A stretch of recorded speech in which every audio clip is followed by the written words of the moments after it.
दोस्तों और बुजुर्गों, आपको यह भी बताना जरूरी समझता हूं कि आप त्रिपुरा में, भारत का एक स्टेट है त्रिपुरा, वहां पर पिछले 5 दिन से 15 मसाजिद को नुकसान पहुंचा दिया गया।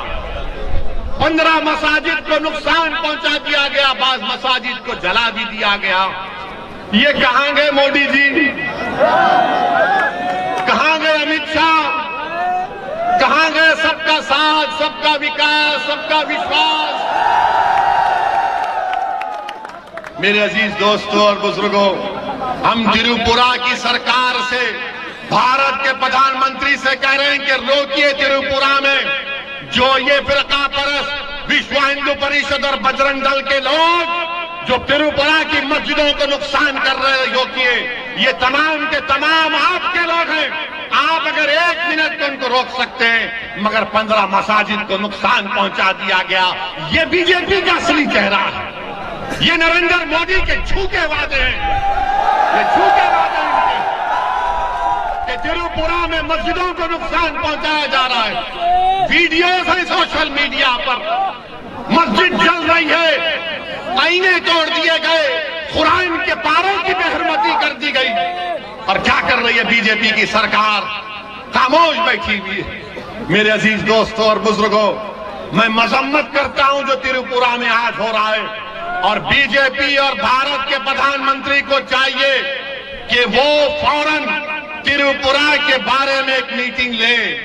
मोदी जी, कम से कम अगर बोल नहीं सकते तो ट्वीट तो कर दो, ट्वीट तो कर दो कि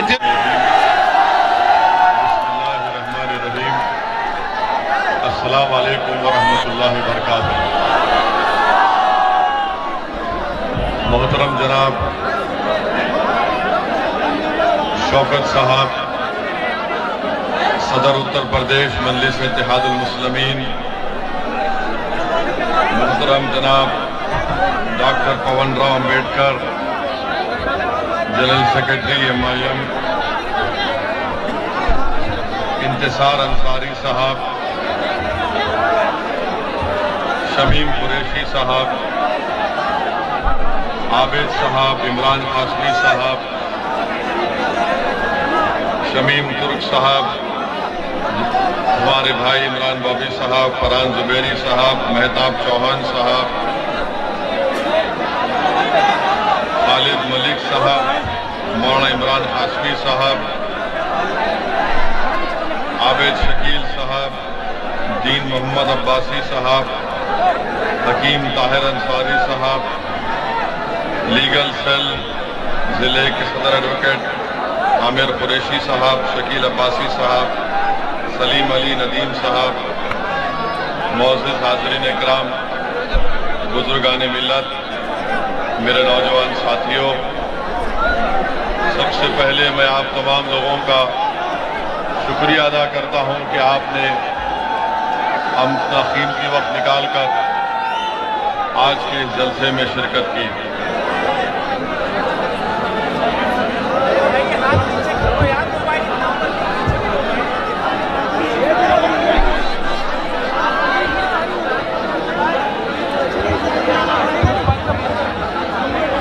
मेरे अजीज दोस्तों और बुजुर्गों,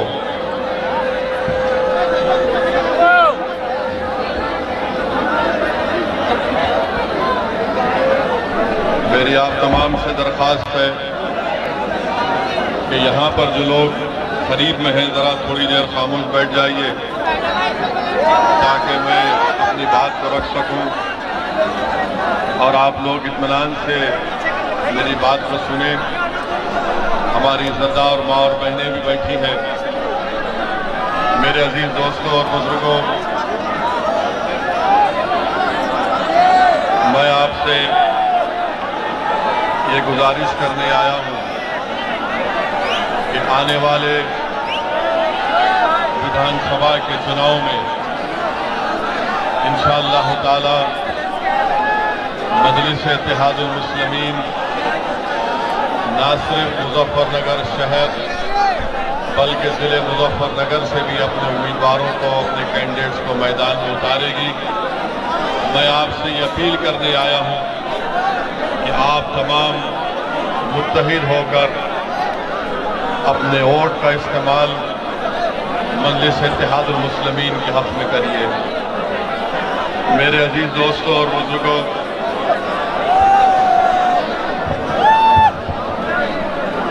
मैं आपको ये भी बताने आया हूं कि उत्तर प्रदेश में और उत्तर प्रदेश की सियासत को अगर आप गहराई से उसका जायजा लेंगे, ये भाई बैठ जाइए, वहां खड़े हैं बैठ जाइए, बैठ जाइए, बैठ जाइए, बैठ जाइए। उत्तर प्रदेश की सियासत आपसे पुकार कर कह रही है कि जिस समाज के पास उसका नेता है, जिस समाज और बरादरी के पास एक सियासी ताकत है, उन्हीं के मसाइल को हल किया जाता है, उन्हीं की तकालीफ को सुना जाता है और इंसाफ उनसे होता है जिनके पास सियासी ताकत होती है। अगर आज आप लोग मुत्तहिदा तौर पर अपनी आवाज को मजबूत नहीं करेंगे, अगर आप लोग उत्तर प्रदेश में अपनी सियासी क़यादत को नहीं बनाएंगे तो फिर नुकसान हमारा होगा। बरसों आप तमाम ने मुख्तलिफ सियासी पार्टियों का साथ दिया, मगर आज असदुद्दीन ओवैसी हजारों किलोमीटर का फासला तय करके उत्तर प्रदेश में इसलिए आया है ताकि इस नाइंसाफी के दौर का खात्मा हो सके, ताकि आपको अपना एक जायज मुकाम मिल सके। मेरे अजीज दोस्तों और बुजुर्गों, उत्तर प्रदेश में आज हर समाज की एक अहमियत है, उनका एक मुकाम है और उनकी कोई वोट की और उनकी आवाज की कीमत भी है और अहमियत भी है। अगर उत्तर प्रदेश की सियासत में किसी की अहमियत नहीं है तो वो उत्तर प्रदेश के 19% मुसलमान हैं। मैं ये इसलिए आपसे कह रहा हूं, मैं सिर्फ जज्बात में लाने के लिए आपको नहीं कह रहा हूं, बल्कि सच्चाई आपके सामने बयान कर रहा हूं। आपका ताल्लुक उस शहर से है, आपका ताल्लुक उस सरजमीन से है जहां पर सितंबर 2013 में भारत की तारीख का एक बदनुमा फसाद मुजफ्फरनगर में किया गया। ये बात बिल्कुल सच है कि आज भी हजारों की तादाद में हमारे घर को हम वापस नहीं जा सकते। ये बात बिल्कुल सच है कि सौओं की तादाद में हमारी मोटरसाइकिल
ये भी एक हकीकत है कि जब मुसलमानों की नाइंसाफी की बात होती है तो माइक बंद हो जाता है।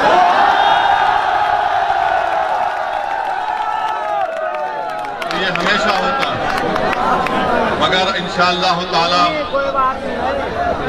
एक वक्त उत्तर प्रदेश में अनकरीब जरूर आएगा जब हमारी आवाजों को माइक की जरूरत नहीं पड़ेगी, और वो वक्त इंशाअल्लाह ताला आपको लाना पड़ेगा। वो आपके दिलों में जो जज्बात छुपे हुए हैं, उन जज्बात को आपको अपनी जबान से उसकी तर्जुमानी करना पड़ेगा और अपने ओट से आपको अपनी आवाज को मजबूत करना पड़ेगा।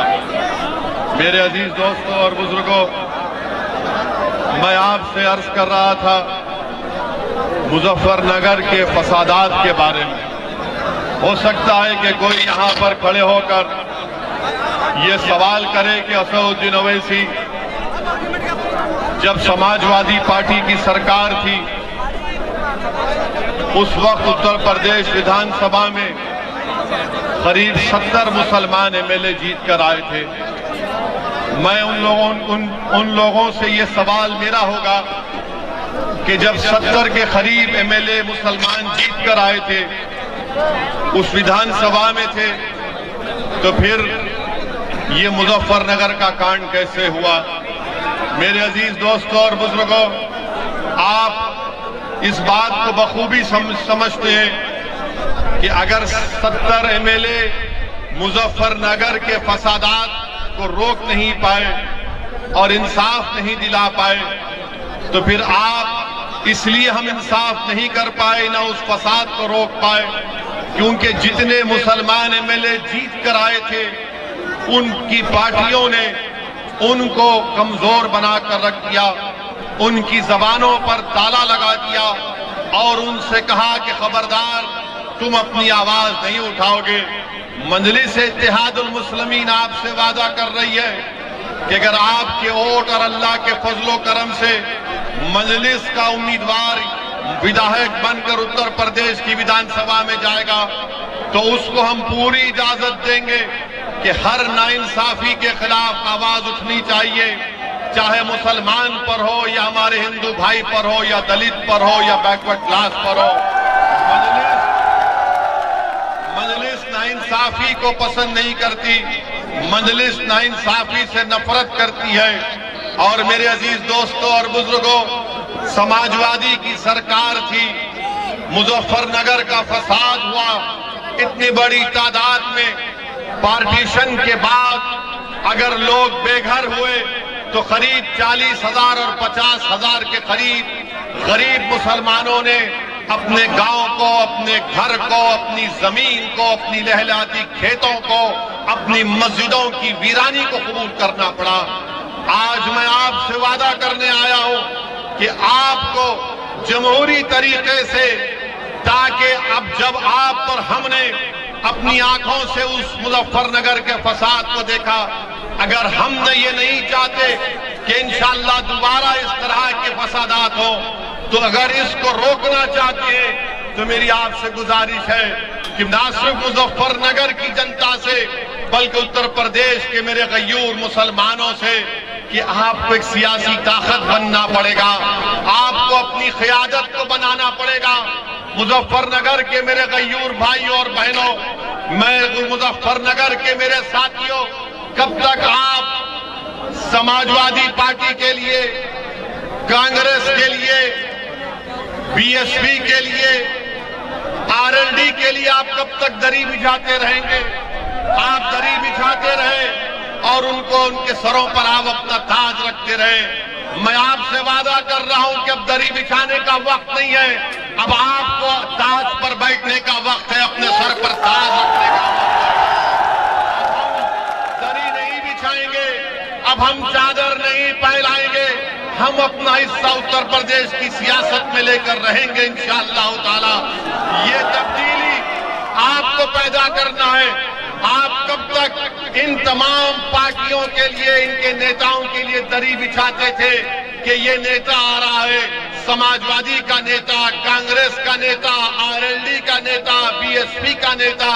मेरे अजीज दोस्तों और बुजुर्गों, अब दरी बिछाने का वक्त नहीं है, अब आपको मंच पर खड़े रहकर उत्तर प्रदेश की विधानसभा में जाकर अपने मसाइल का हल तलाश करना पड़ेगा। आप इतनी बड़ी ताकत में यहां पर है।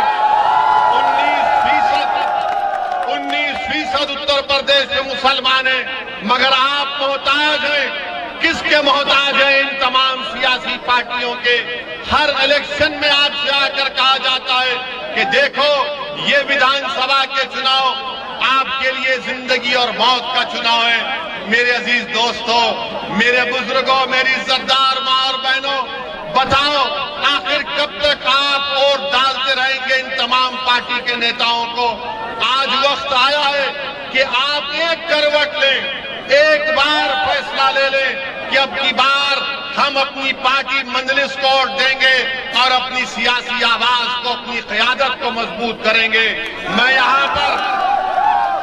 उत्तर प्रदेश को अपनी मकबूलियत के लिए या अपनी अना की तस्कीन के लिए नहीं आया हूं। मेरी जिंदगी का एक ही मकसद है कि भारत का किसी भी हिस्सा हो जो मेरा और आपका मुल्क है, वतन अजीज में गरीब मुसलमानों की एक सियासी आवाज होनी चाहिए। भारत में हर समाज की एक सियासी आवाज है। अगर किसी की सियासी आवाज नहीं है तो उस कम्युनिटी का, उस समाज का नाम मुसलमान है। आपको डराया जाता है, आपको डराया जाता है कि मुसलमान अगर नेता बनेगा तो फिरका परस्ती में इजाफा होगा। मैं आपसे पूछना चाह रहा हूं, यही मुजफ्फरनगर में क्या तुमने कभी फिरका परस्त ताकतों का या आरएसएस का, तुमने बीजेपी का कभी आपने साथ किया? हरगिज नहीं किया। आपने कभी बीजेपी का, आरएसएस का साथ नहीं दिया। आपने उन तमाम पार्टी को वोट दिया जो आपके बीच में आकर कहते थे कि हमको नेता बनाओ, हमको विधायक बनाओ, हमको वोट दो ताकि हम बीजेपी और आरएसएस को रोक सके। मेरे अजीज दोस्तों और बुजुर्गों, क्या मिला उत्तर प्रदेश के मुसलमानों को? क्या मिला उत्तर प्रदेश के मुसलमानों को? मीरठ का फसाद हुआ, तुमसे कहा गया मीरठ भूल जाओ, तो हाशिमपुरा हुआ। हाशिमपुरा कहा गया कि हाशिमपुरा भूल जाओ, तो मलियाना हुआ। फिर कहा गया मलियाना भूल जाओ, तो मुजफ्फरनगर हो गया। अब आकर कह रहे हैं कि मुजफ्फरनगर की बात मत करो। मैं जब यहां पर आ रहा था तो ऐसे लोग मुझे फोन करे और कहे कि ओवैसी साहब आप मुजफ्फरनगर को जा रहे, अपनी तकरीर में मुजफ्फरनगर के फसाद का जिक्र मत करिए। मैंने कहा क्या जिक्र करूं? तो कहा कि आप जो है ना भड़काऊ भाषण मत दीजिए। मैं उनसे पूछता यही इन लोगों की सोच है जो गरीब मुसलमानों का सौदा करते हैं दिल्ली में बैठकर या लखनऊ में बैठकर। अरे नाइंसाफी का जिक्र करना चाहिए। मैं मुजफ्फरनगर का जिक्र, मैं मलियाना का जिक्र, हाशिमपुरा का जिक्र, मीरठ का फसादात का जिक्र वोट हासिल करने के लिए नहीं कह रहा हूं। मैं इसलिए कर रहा हूं कि नाइंसाफियों को नहीं भूलना चाहिए। जब आप नाइंसाफियों को भूल जाएंगे तो दोबारा नाइंसाफी होती है। जिस दिन आप नाइंसाफियों को याद रखेंगे कि आज जिस्म पर यहां पर जख्म आया था, इस जख्म को याद रखना पड़ेगा। मैं जख्मों को खोलने के लिए नहीं आया हूं, मैं आपको याद दिलाने के लिए आया हूं कि नाइंसाफी किसने की और आपको क्या हासिल हुआ। मेरे अजीज दोस्तों और बुजुर्गों, आप ये भी जानते हैं कि यही मुजफ्फरनगर में जब CAA NRC का प्रोटेस्ट हुआ, मैं आपका शुक्रिया अदा करता हूं, आपको सलाम करता हूं कि जिस बेबाकी और बहादुरी के साथ आपने CAA और NRC के कानून के खिलाफ एहतजाज किया। जब पार्लियामेंट में, जब भारत की पार्लियामेंट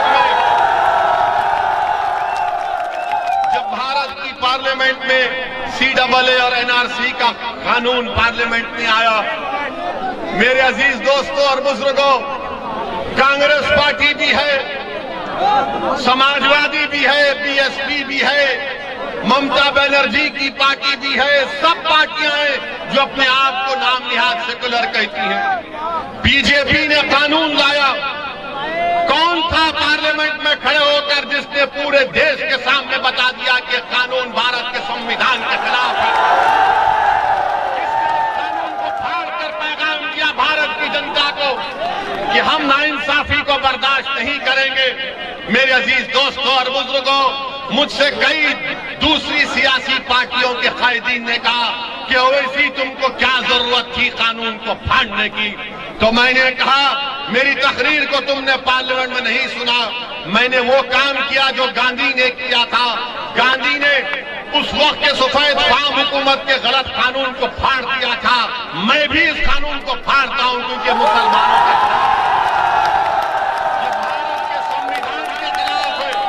ये भारत के फंडामेंटल राइट्स के खिलाफ है। मेरे अजीज दोस्तों और बुजुर्गों, हम पार्लियामेंट में सिर्फ मजलिस के 2 MP हैं, मगर अल्लाह के फजलो करम से आपकी दुआओं की वजह से हम पार्लियामेंट के दोनों दीवार को हिलाकर रख देते हैं। अगर उत्तर प्रदेश में मजलिस के MLA कामयाब हो जाएंगे इंशाअल्लाह, अगर उत्तर प्रदेश में आपकी क़ियादत बनेगी तो आप खुद सोचो कि कल कोई नाइंसाफी करने से पहले सोचेगा कि नहीं अब इनका नेता है, अब इनकी पार्टी है, इनकी एक ताकत है, इनकी एक शनाख्त है, इनसे कोई पंगा नहीं ले सकता, इनसे नहीं। यही तो हकीकत है ना, यही तो हकीकत है। भारत की सियासत की हकीकत यह है कि जिसकी लाठी उसकी भैंस है। यह कल हकीकत है। जब हम इसको बयान करते हैं तो हमारे मुखालिफिन कहते हैं कि तुम जज्बाती तकारीर करते हो। मैं जज्बाती तकारीर नहीं, मैं सच्चाई को बयान कर रहा हूं, ताकि जब आप यहां से उठकर जाएंगे तो अपने दिलो दिमाग में सोच और फिक्र को लेकर जाएं, ताकि आपके अपने फैसलों में तब्दीली पैदा हो। और उसकी मिसाल क्या है? क्या 2019 के लोकसभा के चुनाव में ये सच नहीं है कि 90% हिंदू भाई जाटों ने बीजेपी को वोट दिया? क्या नहीं दिया जाटों ने बीजेपी को वोट? आपने दिया बीजेपी को वोट? तो कैसे जीत गया बीजेपी वाला यहां से? वो जाट जो अजीत सिंह को हरा दिया, चौधरी चरण सिंह के बेटे को, जिन्होंने अपने बड़ों की आदत को छोड़ दिया। मेरे अजीज दोस्तों, मेरे बुजुर्गों, तुम कब तक इन आदतों में पड़ते रहोगे? एक तब्दीली पैदा करो खुदा के लिए, एक बदलाव लेकर आओ। अपनी पार्टी को वोट देकर देखो एक मर्तबा सबकी तब्दीली कैसी होती है। जब जाटों ने अजीत सिंह को छोड़ दिया, चौधरी चरण सिंह की पार्टी को छोड़ दिया, तो क्या उत्तर प्रदेश के मुसलमान उस रिवायती सियासत को छोड़ेंगे? नहीं छोड़ेंगे। मेरे अजीज दोस्तों और बुजुर्गों, जहां पर बात CAA NRC के कानून की आई, तो मैं यहां पर हाजी हसन साहब जो मुजफ्फरनगर खालापार एरिया के रहने वाले, जिनके घर में घुसकर योगी की हजरत पुलिस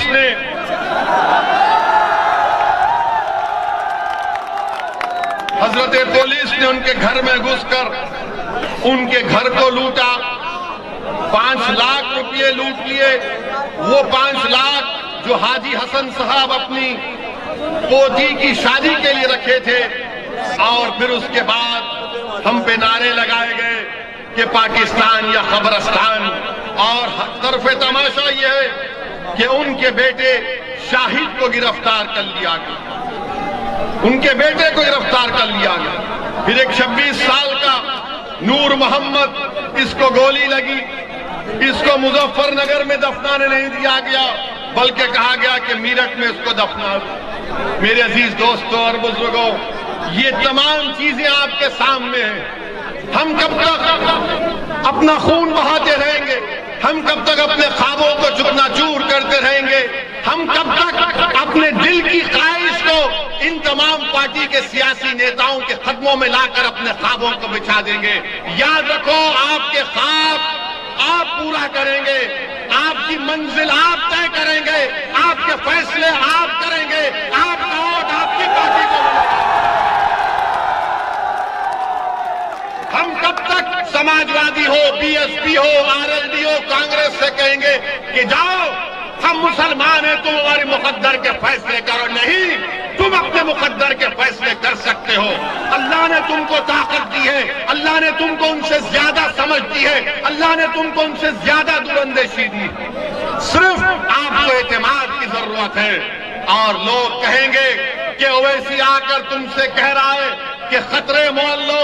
अरे मैं तुमसे ये नहीं कह रहा हूं कि खतरे मोल लो, मैं तुमसे कह रहा हूं कि हमारी जिंदगी का फैसला और मौत का फैसला अल्लाह कर चुका है। हमको जिद्दोजहद करना है, हमको मेहनत करना है। आपके वोट की क्या अहमियत है बताइए, आपके वोट की अहमियत क्या है बताइए। आपने तो इन तमाम सेकुलर पार्टियों को वोट दिया, मगर बीजेपी जीतती जा रही है। हम भी चाह रहे हैं कि इंशाअल्लाह ताला उत्तर प्रदेश में दोबारा योगी की सरकार ना बने, दोबारा योगी। मगर ये लोग आकर क्या कहेंगे कि मुजफ्फरनगर में अगर वोट मुसलमानों का डिवाइड हो गया तो बीजेपी जीत जाएगी। ये बोलते हैं ना। अगर मुसलमान में देखो, आपके कान में आकर जैसा शैतान वसवसे डालता है, इस तरह के शैतान के एजेंट दुनिया में बहुत हैं। ये आकर कहेंगे कि देखो अगर तुम वोट नहीं डालोगे तो बीजेपी को फायदा होगा। हम उस हजरत इब्लीस की औलाद से पूछना चाहते हैं। हम तो औज़ु बिल्लाहि मिनश शैतानिर रजीम कहते हैं, हम उनसे पूछना चाह रहे हैं क्या 2019 के चुनाव में आपने बीजेपी को वोट दिया आपने? क्या 14 में आपने दिया था? क्या आपने 17 के विधानसभा के चुनाव में दिया था? तो 14, 17, 19 आपने 3 चुनाव में बीजेपी को वोट नहीं दिया, तो फिर कैसे बीजेपी जीत गई? कैसे जीती बीजेपी? ये फैसला आपको करना है। आपने 14 में आरएलडी को वोट दिया, कांग्रेस को दिया, बीएसपी को दिया, सपा को दिया, मोदी के एमपी जीत गए। 17 के विधानसभा के चुनाव आए, हम तो नहीं थे यहां पर, बीजेपी जीत गई। 19 में मैं एक सीट पर नहीं लड़ा, मजलिस नहीं लड़ी, बीजेपी जीत गई। मेरे अजीज दोस्तों और बुजुर्गों, इस बार आप गलती नहीं करेंगे, इस बार आप ये गलती हरगिज नहीं करेंगे इंशाअल्लाह। यकीनन बीजेपी को रोकेंगे, मगर बीजेपी को रोकने का मतलब ये नहीं है कि मैं इनकी गुलामी करता रहूं। बीजेपी को हराएंगे जरूर इंशाअल्लाह ताला, मगर इसका ये मतलब नहीं है कि मुझे तुम कब्र में उतारोगे, मेरे घर को खंडेर बना दोगे, मेरे नौजवान को गोली मार दोगे, या जो बच जाएगा उसको जेल में डाल दोगे, मेरे बच्चों को स्कूल नहीं मिलेगा, इंटर कॉलेज नहीं मिलेगा। मगर ये लोग आकर कहेंगे वोट हमको दो, नेता हम बनेंगे। ये नहीं हो सकता। वोट भी आपका होगा, नेता भी आपका होगा, रोशन मुस्तकबिल भी इंशाअल्लाह आपका होगा। और जो लोग हमसे कहते हैं, जो लोग आकर मंजलिस पर तनकीद करते हैं कि मंजलिस एक फिरका परस्त पार्टी है, मंजलिस जीतेगी तो फिरका परस्ती बढ़ेगी। अरे कौन सी तुम सेकुलरिज्म की बात कर रहे हो? मेरे अजीज दोस्तों और बुजुर्गों, मेरी इज्जतदार माँ और बहनों, ये जो मुसलमानों से नफरत है किस हद तक पहुंच गई, इसकी एक मिसाल देता हूं। मुसलमानों से फिरका परस्ती की हद तक आसमानों को छू रही एक मिसाल देकर चले जाऊंगा। पाकिस्तान और इंडिया का क्रिकेट मैच हुआ ना? मैं तो ये कहा था मोदी जी से कि इस मैच मत खेलो आप। मैं तो कहा था कि मैच इसलिए मत खेलो क्योंकि पाकिस्तान से टेररिस्ट कश्मीर पे आके वहां के सिविलियन को गोली मार रहे, हमारे 10 सिपाहियों को मार दिया। मगर मैच हुआ, खेल है, 11 खिलाड़ी क्रिकेट मैच में खेलते हैं एक तरफ एक टीम में। बदकिस्मती से भारत हार गया, तो किस पर इल्जाम लगाया शिकस्त का? किस पर लगाया इल्जाम? बोलो, किस पर इल्जाम लगा? किस पर इल्जाम लगा? तो क्या शमी एक ही प्लेयर था 11 में? 11 की टीम थी, मगर फिरका परस्ती बताने के लिए आपसे कह रहा हूं कि टीम हारी, हमको तकलीफ है, मगर शमी पर जिम्मेदारी डाल दी कि शमी की वजह से हार गए, शमी की वजह से हारते। ये नहीं, ये यही तो फिरका परस्ती है, यही तो मुसलमानों से नफरत है। इसको आपको समझने की जरूरत है।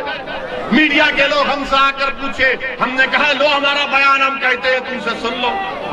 मेरे अजीज दोस्तों और बुजुर्गों, ये एक मिसाल कि क्रिकेट के मैच में भी, खेल के मैदान में भी भारत की सियासत, भारत का माहौल इस तरह कर दिया गया कि हर चीज के लिए जिम्मेदार मुसलमान को बना दिया जाता है। कौन उठाएगा आवाज फिर? और लोग आकर कहेंगे नहीं नहीं, हमको इस माहौल को खत्म करना। रे कैसे खत्म करेंगे माहौल को? माहौल को खत्म कैसे करेंगे? भीख मांगकर माहौल खत्म करेंगे? रोकर माहौल को खत्म करेंगे? नहीं। जमहूरियत आपको इस बात की इजाजत देता है कि आप सियासत में हिस्सा लें, अपने वोट से अपने उम्मीदवार को कामयाब करें। और अगर कोई आपसे बदतमीजी करना चाहता है तो आप कहें कि मजलिस का ये कैंडिडेट हमारे सामने, तुम इससे बात करवा के। अच्छा, हैरत की बात यह, अफसोस की बात यह है कि यहां पर शमी पर इल्जाम लगा दिया मुसलमानों से नफरत करने वालों ने। तो हमारे पड़ोसी मुल्क का एक मिनिस्टर है, पागल है बेचारा, पागल है। उसने कह दिया कि पाकिस्तान जीता तो इस्लाम की कामयाबी हो गई। अरे अहमक, दीन इस्लाम को क्रिकेट मैच से क्या करना है? दीन को क्रिकेट मैच से क्या करना है? मगर ये पड़ोसी के लोग समझ में नहीं आता। अल्लाह का शुक्र है कि हमारे बुजुर्ग नहीं गए वहां पर, वरना इन पागलों को हमको देखना पड़ता। जो लोग गए उनको बर्दाश्त है। जब हम इन फिरका परस्तों को कह रहे हैं तो उनको भी कहना पड़ेगा, पड़ोस के जो मिनिस्टर ने बयान दिया।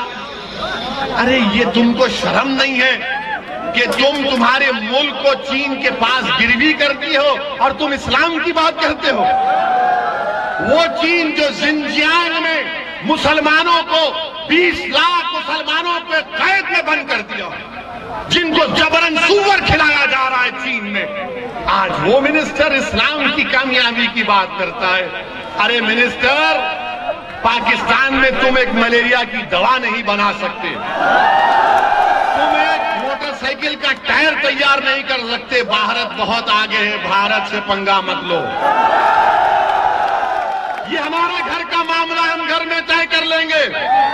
हमको पाकिस्तान से कभी मतलब था ना कभी रहेगा। और हम ये हमारे शमी को गाली देने वालों से कहेंगे, प्यारे, शमी के जैसा बॉलर फिर कभी नहीं मिलेगा।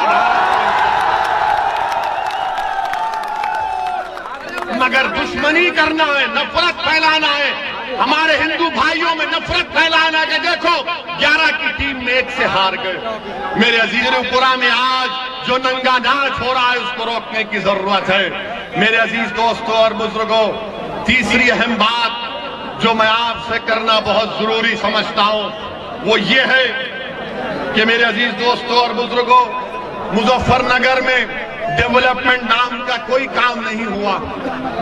लखनऊ में बैठकर बाबा बहुत बड़ी बड़ी बातें करते हैं, बाबा बड़ी बड़ी बातें करते हैं। और बाबा ने परसों बयान दिया कि हम कोई मजहब को नहीं करते, हम कोई वसा नहीं करते, लंबी लंबी छोड़ दिए बाबा।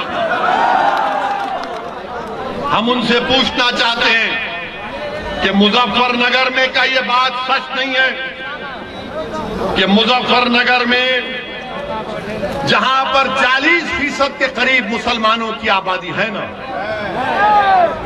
यहां पर 40% मुसलमानों की आबादी के लिए आपको बताना चाहूंगा कि सिर्फ 4 कम्युनिटी हेल्थ सेंटर, जहां पर 40% मुसलमान है वहां पर 4 है। जौनपुर में 10% है, वहां पर 22 है। अब आप खुद फैसला करिए। कोई उठाता इन बातों को? कम्युनिटी हेल्थ केयर सेंटर की जरूरत है, मगर इस पर कोई बात ही नहीं होती। और फिर तीसरी बात जो इसमें अहम बात की है कि मुजफ्फरनगर का फसाद हुआ और यही योगी सरकार ने 70 केसेस को वापस ले लिया। कितने? 70 से ज्यादा केसेस को, इनके बड़े बड़े नेताओं के खिलाफ केसेस को वापस ले लिया। इनका एक एमएलए है विक्रम सैनी कठौली का, बीजेपी का एमएलए, जिसको कोर्ट ने बरी कर दिया किस बुनियाद पर कि इसके खिलाफ एविडेंस नहीं है? क्या सरकार का काम नहीं है कि उसके खिलाफ अपील की जाए? अपील नहीं होनी चाहिए, अपील होनी चाहिए, मगर बीजेपी की सरकार अपील नहीं करती, केसेस को वापस ले लिया जाता है। मेरे अजीज दोस्तों और बुजुर्गों, वहीं पर मैं आपको ये भी बताना जरूरी समझता हूं कि आप देखते हैं कि आप मोदी जी आए कल या 2 दिन पहले आकर उत्तर प्रदेश में 6 या 7 मेडिकल कॉलेज का इफ्तिताह किया, मगर हम मोदी जी से, योगी से पूछना चाहते हैं, सत्ता में तो आप हैं ना, 5 साल में आपने क्या किया? आपको जानकर हैरत होगी कि आयुष्मान भारत का जो बजट है वो कितना इस्तेमाल हुआ आयुष्मान भारत बजट का, उसका चंद फीसद भी इससे इस्तेमाल नहीं होता है।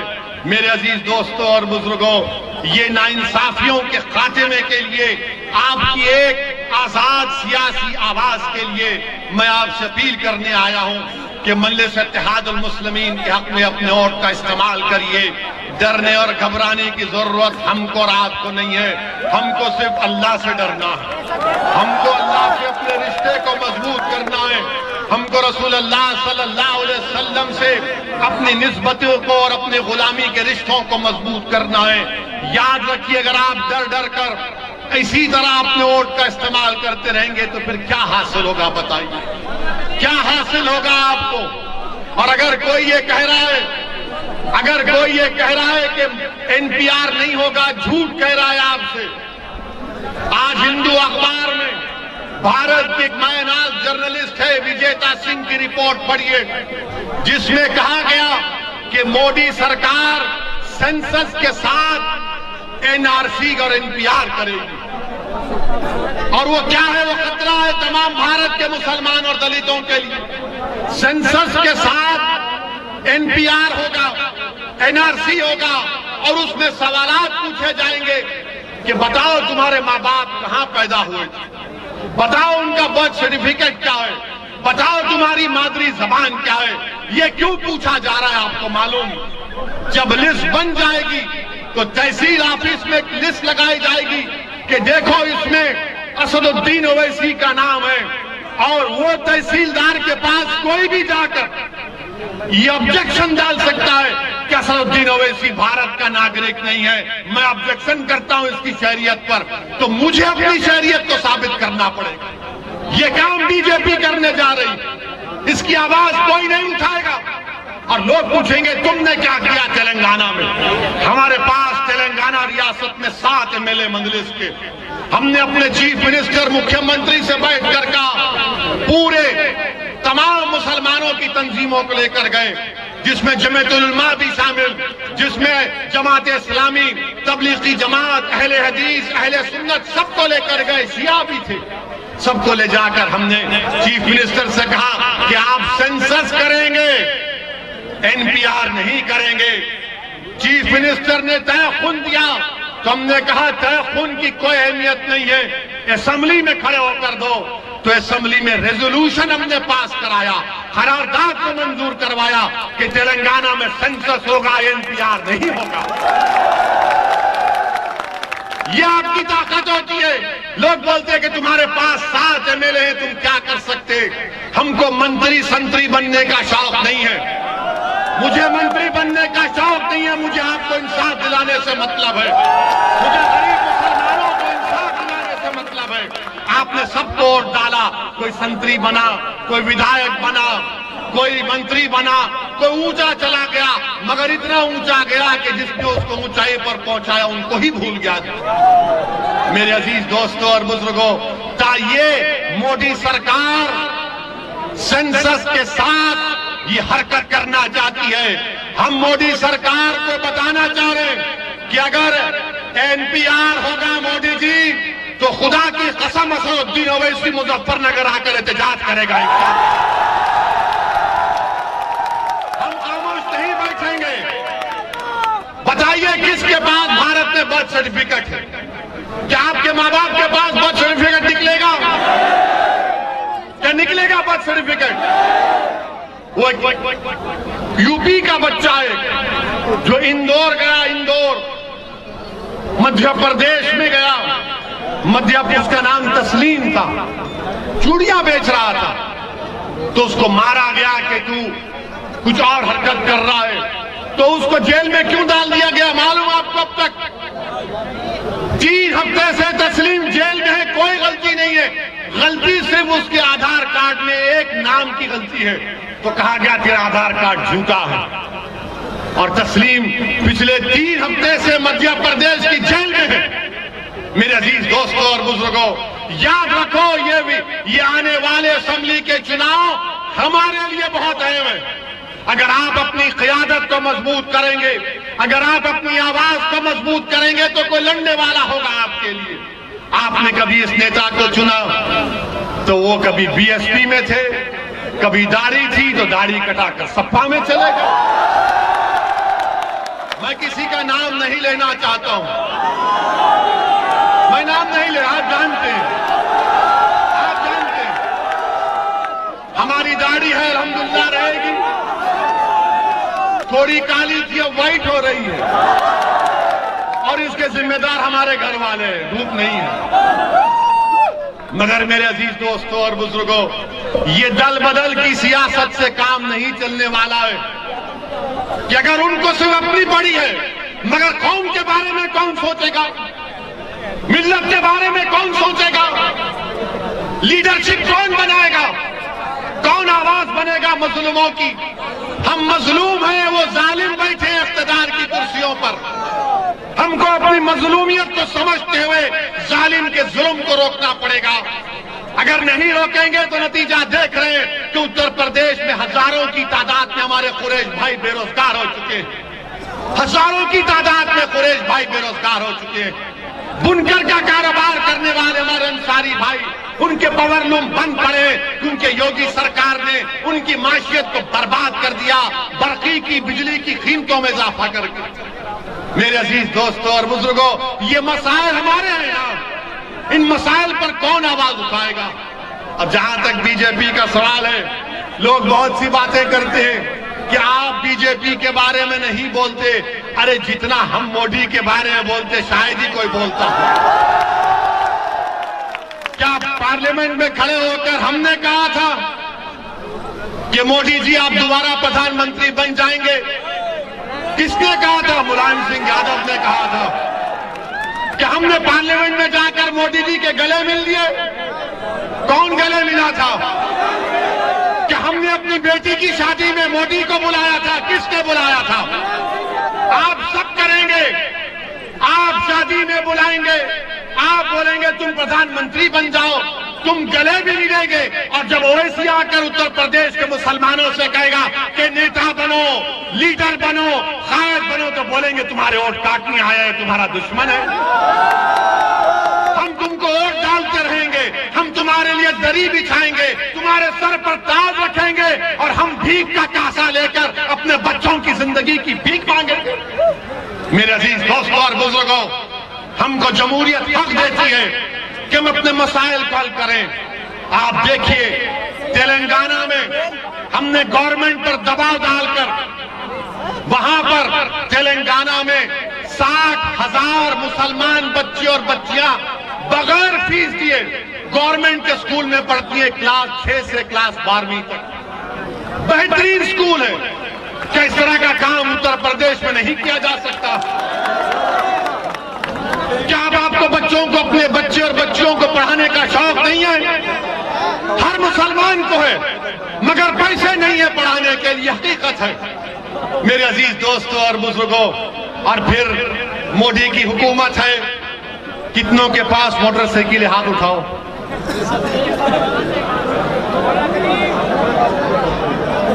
कितनों के पास पेट्रोल की गाड़ी है? आप जब पेट्रोल स्टेशन जाते तो 104, 107 रुपया पर लीटर दलाते हैं ना। और जब दलाते हैं, दलाकर आप पैसे देने जाते हैं, सामने पोस्टर पर मोदी जी नजर आते हैं। वो देश के इन मोटरसाइकिल चलाने वालों को पैगाम दे रहे हैं कि बेटा लो पेट्रोल और मैं तेरा खून चूस रहा हूं।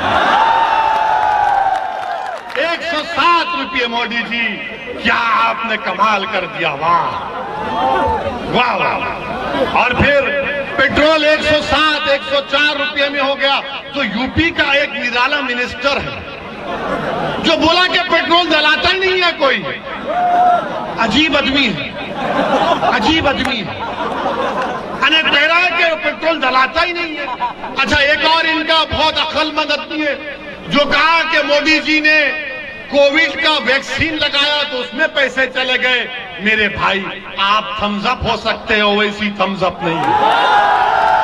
हम थोड़ा बहुत पढ़ना लिखना जानते हैं। भारत सरकार ने कोविड के वैक्सीनेशन के लिए 35,000 करोड़ रुपए मुख्तसस किए थे बजट में। तो पेट्रोल क्यों बढ़ाया जा रहा है? क्या मोदी जी आपको गरीबों से मोहब्बत नहीं है? आज पेट्रोल की कीमत बढ़ रही है, तरकारी की कीमतों में इजाफा हो चुका है। हमारी मां और बहनें, आप बताओ, तरकारी में इजाफा हुआ नहीं हुआ?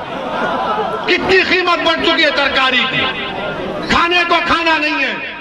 हम कुछ भी नहीं खा सकते, गरीब भारत का भूखा मर रहा है।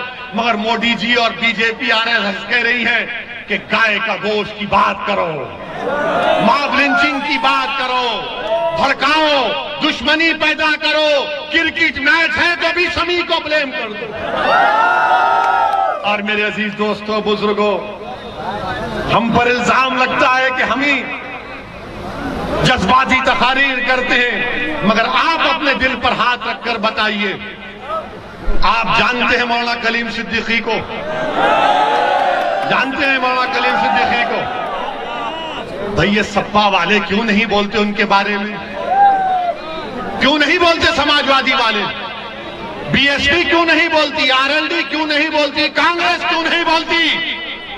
इसलिए नहीं बोलते, जब जाकर पूछो उनसे, इनके नेताओं से पूछो, बोलो ना मौलाना कलीम सिद्दीकी के बारे में, तो कहेंगे अगर कलीम सिद्दीकी के बारे में बोला जाएगा तो योगी और मोदी नाराज हो जाएंगे, हमको हिंदू भाइयों का वोट नहीं मिलेगा। मौलाना कलीम सिद्दीकी को एक झूठे केस में गिरफ्तार किया गया।